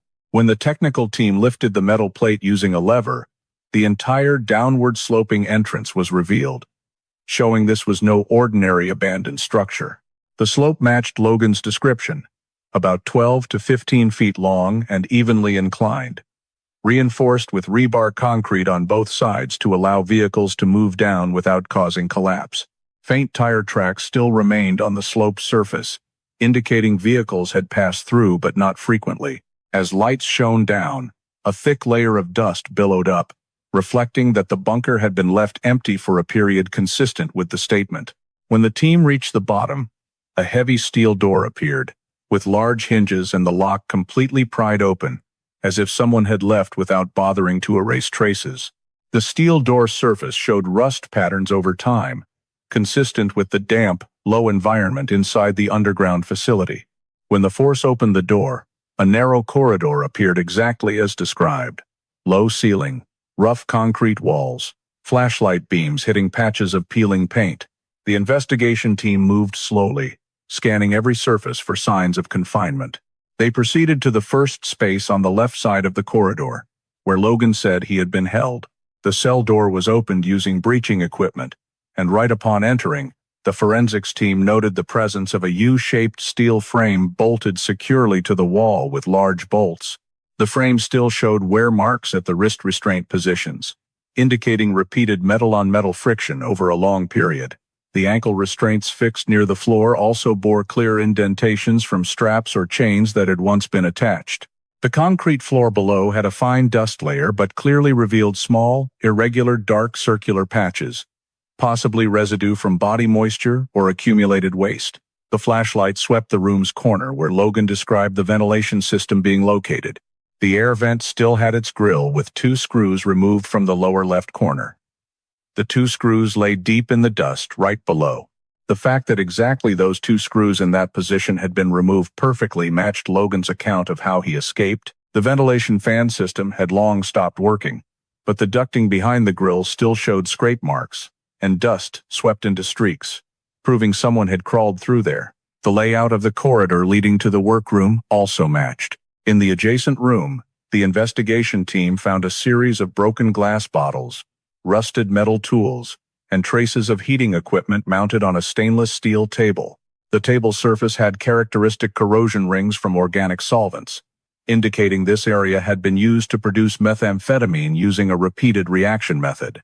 At the same time, this area still had a surveillance camera mounted high in the corner, its indicator light off but the cabling intact, matching the position Logan described where he frequently looked up at the camera during checks. The corridor continued to another thick metal door, where the investigation team found the chemical storage room. The door was heavy with double locks. Inside, not many bottles remained, but the floor still showed stained patches, traces of organic compounds that had once pooled there. In the room's corner, large plastic containers were stacked, many empty but still carrying a solvent smell despite the passage of time, consistent with the description of the area with the strongest chemical odor. When comparing the overall structure, the forensics team confirmed this bunker's floor plan matched Logan's statement almost exactly, from the corridor length to the positions of the cell, work area, and chemical storage. Even the direction of wall scratches where Logan said he was dragged matched the predicted height based on his build. Additionally, the state of deterioration in the bunker, from the thick dust layer to rust patterns, non-functional machinery, and heavy damp temperature in the rooms indicated the facility had been abandoned for a period roughly equivalent to when Logan escaped. These details further reinforced the credibility of the statement. The investigation team prepared the scene report, marked every item, and sent remaining solvent samples to the lab for trace analysis. Finally, the entire scene was sealed and handed over to the in-depth forensics group to extract DNA, fingerprints, or any biological indicators that could prove Logan's presence and identify the individual who operated the bunker. When the forensics team entered the work area inside the bunker to collect detailed evidence, they focused on the tools and leftover chemical materials on the stainless steel table and metal shelves, as this was the central area to verify the meth production activity as Logan had described. On the table surface, the investigators found a layer of crystals clinging in small patches, sparkling under the forensic lights. Each patch was only about the size of a fingertip, but sufficient for sampling. The technicians used tweezers and scalpels to collect each crystal grain, placing them into sealed evidence bags. Preliminary field testing with reagent strips showed it was methamphetamine with unusually high purity. This matched Logan's statement that Marcus forced him to produce a product with purity exceeding the usual standards of the network. Near this area, the forensics team seized additional glass bottles used in chemical reactions, many still with crystal or white powder residue clinging to them. Several thin metal tubes, filter funnels, and solvent bottles were left behind, some corroded with long streaks from excessive chemical reactions. All were collected according to strict protocol, categorized by their relevance to the reaction process. In the corner of the room, a pair of torn protective gloves covered in dried chemical layers lay under the table. When examining the inside of the gloves, forensics found dried sweat marks and skin cells sufficient for DNA collection. This was important evidence because it could contain Logan's information, helping confirm he had been forced to work in this area. In addition, On a chemical-resistant apron hanging against the wall, forensics found more skin cell deposits and short strands of hair, most likely from the primary user of the room. From these traces, they collected DNA to compare with Marcus Hale's records. After expanding the sampling area, the forensics team noted faint fingerprint smudges on old acetone bottles and on the metal cap of a solvent container. Some fingerprints were blurred due to evaporating solvent, but still had enough ridge points for entry into the analysis system. Additionally, on the stainless steel table surface there were long semicircular scrape marks, matching what Logan described when Marcus slammed his hand or dragged tools. Further analysis on the cell door handle yielded fingerprints matching Logan's DNA sample, proving he had been held in this exact room. When checking the chemical storage area at the end of the hallway, forensics discovered several large plastic drums, still containing unevaporated solvent residue inside. Gas analysis equipment testing revealed toluene, methylamine, and several organic compounds belonging to the methamphetamine precursor group. This confirmed the chemical storage functioned exactly as Logan described, and proved the bunker was used regularly during the time he was held. On a side table, a few yellowed sheets of paper stained by chemicals remained. Although most were faded, forensics could still identify some handwritten chemical symbols and simplified meth synthesis formulas. The handwriting did not belong to Logan but was identified as that of a left-handed person, with stiff and slanted strokes. This was supplementary data helping bolster the profile on Marcus, who was also recorded as left-handed in prior criminal files. Besides these sheets, the investigators recovered a small, dusty notebook, inside containing a list of 3-letter codes, accompanied by gallon quantities, most likely records related to the chemical supply chain and distribution amounts. Some pages noted delivery locations using local codes instead of real names, indicating the illegal nature and scale of the network. Upon closer inspection in the corner wall, forensics found a micro SD card that had fallen under a crate. After sealing and analysis, the data could contain information related to Marcus's transportation or communications operations, but at the scene, the investigators only noted the card as evidence potentially directly linking the bunker operator to the distribution network. During the forensic light sweep of the bunker, the team also detected several footprints still dusted with fine powder, trailing from the work area to the hallway in front of the storage door. The stride length and print size matched Marcus Hale's identification data, showing he had moved continuously through the rooms Logan mentioned. The dust layer covering the bunker also helped the investigators determine the most frequently used areas. Where the dust was thinner was where Marcus stood the most while supervising Logan.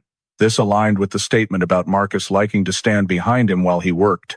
When compiling all collected samples, DNA from the gloves, skin cells from the apron, fingerprints from solvent bottles, meth residue on the stainless table, chemicals in storage, and recorded documents, the forensics team prepared a complete report. The report confirmed the bunker as a high-purity meth production site, matching Logan's description, and showed clear presence of Marcus Hale through DNA and biological traces. At the same time, the collected meth samples showed purity, corresponding to product made under close supervision by someone with deep knowledge, reinforcing the statement that Logan was subjected to forced labor and required to produce to Marcus's demanded standards. All evidence was sealed and entered into the forensic file, forming a solid material basis to connect the bunker, Logan, and Marcus Hale in the same chain of criminal activity.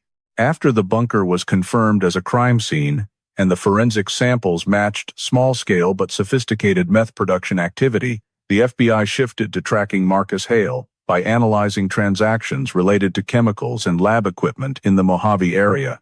Even though Marcus always tried to use small shops and wholesale dealers that didn't require paperwork to avoid attention, the high-frequency purchases of meth precursors still left traces. Certain chemicals like liquid methylamine and large quantities of toluene couldn't be bought completely under the radar, forcing Marcus to deal through suppliers on the outskirts of the Inland Empire, where the FBI already had a database of flagged unusual transactions. When reviewing the data, investigators identified a customer using a fake identity, but with purchasing habits that matched the types of chemicals found in the bunker. Shipping invoices showed deliveries to a transfer point near 29 Palms, after which the items vanished from the system in a way that could only happen if the recipient picked them up in person with an unregistered pickup truck. This fit the movement pattern Logan described. The FBI expanded the analysis by cross-referencing data from burner phones previously recovered in other drug cases. Among hundreds of temporary numbers, one device consistently appeared in the Wonder Valley area during the time frames when Marcus was likely leaving the bunker to pick up supplies. This burner phone connected to the same cluster of cell towers along Highway 62 with high repetition, indicating the user had a habit of traveling a fixed route.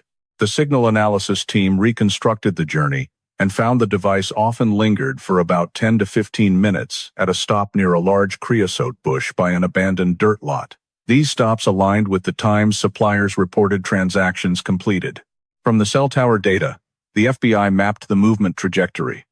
The device left the Wonder Valley area, headed back toward Yucca Valley, stopped at a few low-traffic roadside spots, then disappeared from coverage, likely because Marcus powered it off near the transaction area.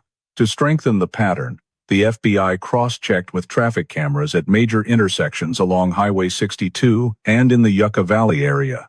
A silver-gray, older model pickup truck with its plates removed appeared in multiple footage clips.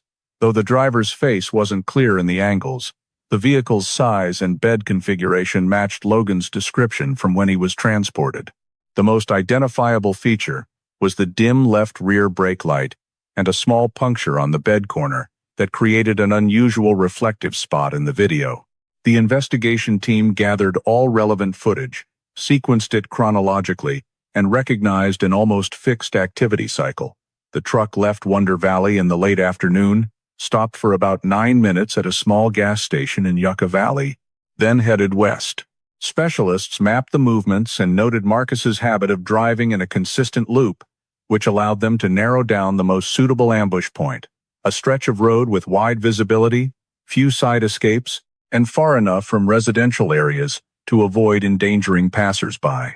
The final decision was to set up the intercept at the boundary between Yucca Valley and Morongo Valley, where traffic cameras recorded the pickup's highest frequency of appearances. On the night of deployment, FBI forces coordinated with the San Bernardino County Sheriff to establish 2 blocking perimeters, one eastbound and one westbound, to seal off escape routes.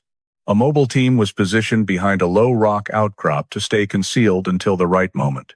Agents carried thermal imaging gear to spot the vehicle from a distance in the poorly lit area that was hard to observe with the naked eye. When Marcus's burner phone powered on and connected to a cell tower near Highway 62, the signal analysis team notified the ambush force that the target was moving toward Yucca Valley as usual. Just minutes later, the silver-gray pickup appeared on the traffic camera feed near the gas station. Agents followed at a safe distance to avoid alerting Marcus that he was being tailed. Marcus's vehicle proceeded exactly as the ambush team predicted. When it entered the intercept zone, the FBI activated the arrest procedure. High beams from 2 blocking vehicles flashed on simultaneously, preventing any turnaround. Another team closed in from behind, sealing all escape directions. Marcus slammed on the brakes and tried to swerve onto the dirt shoulder, but failed because an agent's SUV was already positioned to block it. The moment the truck came to a full stop, the tactical team advanced, shouting commands for Marcus to exit with both hands raised high. Marcus hesitated for a few seconds but eventually opened the door and was immediately subdued. After cuffing him and searching the vehicle, agents discovered key evidence: the burner phone, matching the cell tower data, meth precursor chemicals, and several solvent containers identical to those found in the bunker.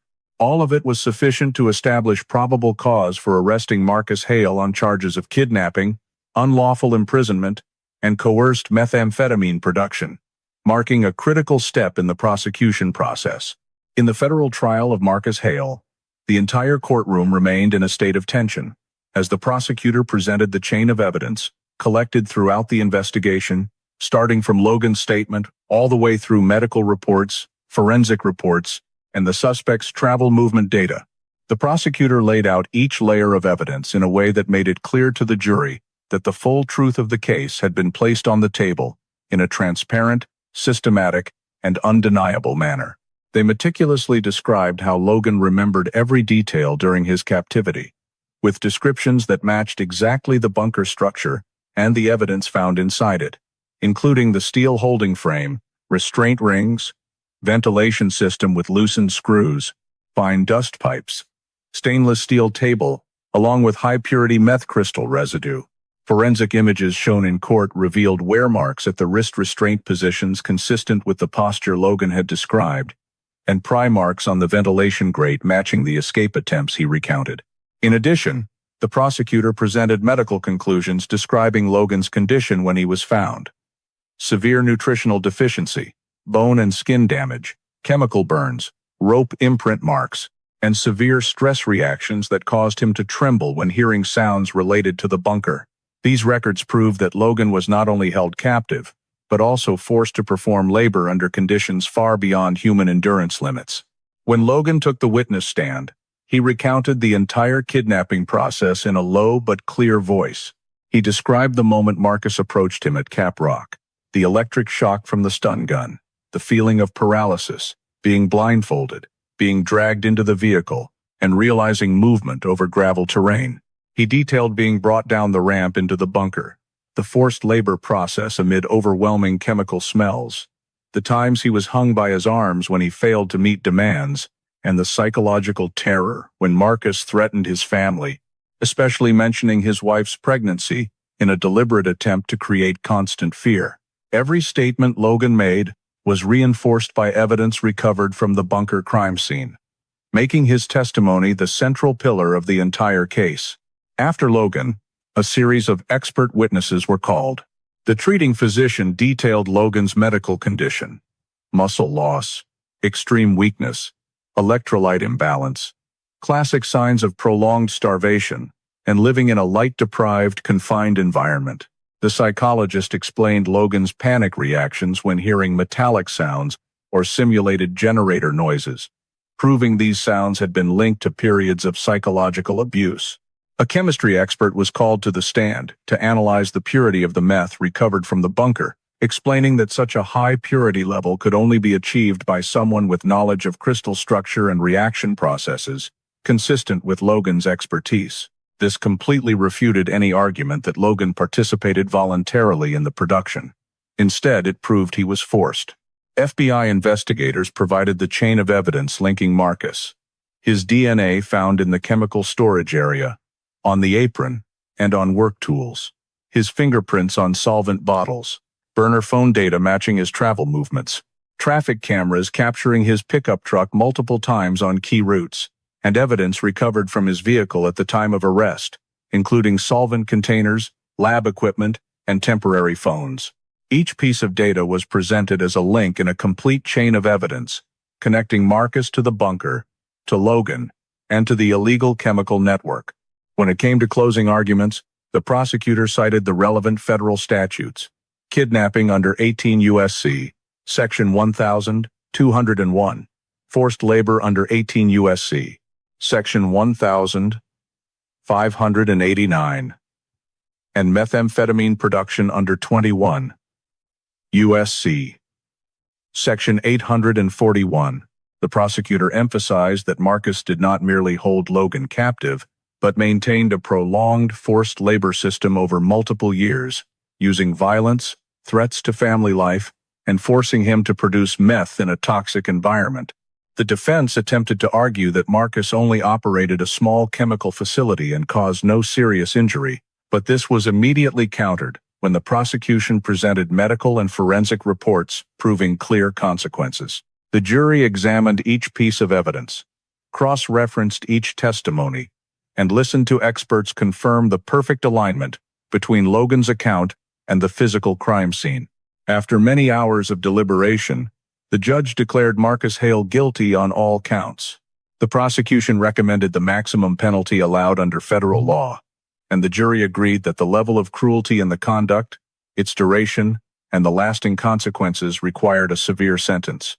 The judge sentenced him to life imprisonment without parole for the kidnapping charge, plus 25 years for the forced labor and methamphetamine production charges, stating that this sentence fully reflected the gravity and deliberate nature of Marcus Hale's criminal conduct. After being rescued and receiving treatment for many months at a medical center in Los Angeles, Logan's physical condition showed significant improvement, but still left many lasting consequences. He regained basic weight and muscle mass, but doctors said the skin damage from chemicals and prolonged sun exposure required him to undergo periodic intensive care regimens. Logan's skeletal system remained more brittle than normal due to prolonged vitamin D deficiency while locked in the bunker, and this meant he had to attend weekly physical therapy to increase bone density. Regarding respiration, he experienced periods of mild shortness of breath from having inhaled solvent fumes during forced labor. Breathing exercises and lung monitoring became a key part of his recovery roadmap. However, the most severe consequences were psychological. Logan was diagnosed with PTSD, manifesting as fear of confined spaces and strong reactions to loud metallic sounds or generator noises. He underwent cognitive behavioral therapy combined with controlled sound exposure sessions to gradually desensitize him to panic triggers. Sleepless nights occurred frequently, when memories of the cold white lights in the bunker or the sound of Marcus's footsteps returning came back vividly. Still, Logan clung to his determination to recover so he could return to life outside. During the family reintegration process, the initial reunions were filled with intense emotion. Olivia stayed by Logan's side throughout the entire therapy process, but both had to relearn how to live as a family because the 3-year interruption had changed them deeply in both emotions and daily rhythms. It took Logan many weeks before he could sleep in a room without leaving the lights on. Olivia had to adjust the home environment, removing items that made metallic noises, and ensuring there were no overly dark or confined spaces. They spent a lot of time walking in the park near their house to help Logan get used to open spaces and regain a sense of safety. The birth of their young child during the time Logan was missing brought him a mix of emotions. Gratitude that the child was safe, yet deep pain for not being present during important family moments. But step by step, Logan learned to embrace his role as a father through Olivia's stories and the support of family psychologists. Professionally, UCLA arranged for Logan to take full medical leave for many months before he returned to work at a reduced intensity. He did not immediately resume in-depth research on crystal structures, because that field was tied to memories of the bunker and forced meth production, but he gradually shifted toward applied science topics in identifying risks of chemical abuse in high-tech crime, focusing on building early warning models and improving laboratory safety awareness. UCLA supported him in establishing a new research group, allowing participation at low intensity and prioritizing time for his health. Logan said redirecting his research focus helped him feel he was no longer haunted by the skills the criminal had forced him to use against his will. The case had a major impact on the Joshua Tree community as well. Local residents were stunned to learn that an underground bunker could exist right in the area where they regularly hike and camp. The weeks-long presence of FBI agents and specialized vehicles changed how the community viewed safety in the desert, long considered peaceful. Rangers were assigned additional duties to inspect abandoned structures, check for underground entrances, and enhance surveillance around Cap Rock and Queen Valley. Many local residents attended community workshops organized by the sheriff to raise awareness of signs of criminal activity in remote areas. For the county's law enforcement agencies, the case became a key training focus, demonstrating the combination of victim statements, terrain mapping, audio analysis, and modern forensics in solving covert confinement cases. The National Park security system was also adjusted after the case closed. Lesser visited points along the edges of Joshua Tree received solar-powered cameras, increased nighttime patrol teams, and implementation of a new risk assessment protocol for areas likely to contain underground structures. Rangers were equipped with additional ground-penetrating void detection devices and short-range thermal sensors to aid inspections in hard-to-access conditions. Park management also launched a public awareness campaign, advising visitors to travel in groups, report unusual structures, and not approach covered entrances on their own. For Logan, closing the case was not just about the verdict, but also about personally putting an end to the place that once held him captive.